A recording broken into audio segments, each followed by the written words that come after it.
Good afternoon, Ross here from somewhere in Maple Ridge, and what I wanted to show you here is our classroom Watershed Roadshow program, except there's no classrooms right now, at least not the way we know them. So we are out on this deck to give you an idea what this program is all about. We have an Enviroscape model here.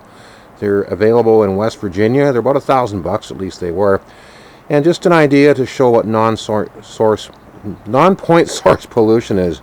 So you've got some fake dirt here the cows have stirred up. That's just hot chocolate powder. The same thing down on this construction site. Who hasn't seen this happen where dump trucks come out of there, dump it all over the road. Next thing you know, you've got this fellow with his nice clean car. It's filthy dirty with dirt. So he gets for the car wash soap, and it's all over the place. And the whole idea of this is to teach the students that everyone lives in a watershed. And then we ask the question, what would happen if it rained? Because not only do you have silt from escaped cattle, you got silt over here, soap over there. You've even got weed killer up on the farm next to Bob. I took this meal from my wife. Don't tell anybody, okay? So then we ask, what would happen if it rains? So you can get a rainstorm going here, and you can just imagine what that would do to spawning or rearing salmon if that was in your stream coming down the creek. And the same thing on the road there, and it's going down the storm drains just like we have in our own neighborhoods and just causing a real problem.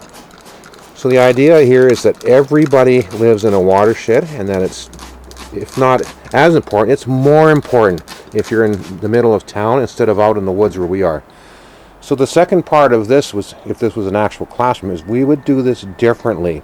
We would make a rule where the truck has to be washed before it ever leaves the yard. We would tell the car owner, you don't need that much soap.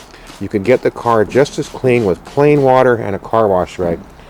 We would introduce things like cattle fencing, keep that cow back where she's supposed to be so she won't ever move away again.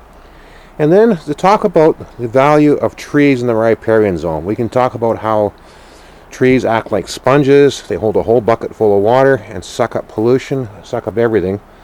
And the students get a chance to put trees any place they want to provide shade for the salmon, and even in somewhere like this. So there's a hiding place should the heron come along and try to get a meal. Now, I showed you the aquatic insects that we bring in the class in another video. Now for primary, in addition to this, what we will do is tell an interactive story about the life cycle of a salmon. It involves these characters plus several others, and we go all the way through the entire life cycle in a story form. Right from the first predators, there's the dipper, to when the salmon learn to find food. Some more predators there, we all know who that is. We touch on invasive species and the impact they have, and why we shouldn't be transporting things like bullfrog tadpoles around. Out to the ocean we go, and back we come to complete the cycle, much to the delight of everybody that thrives on the salmon.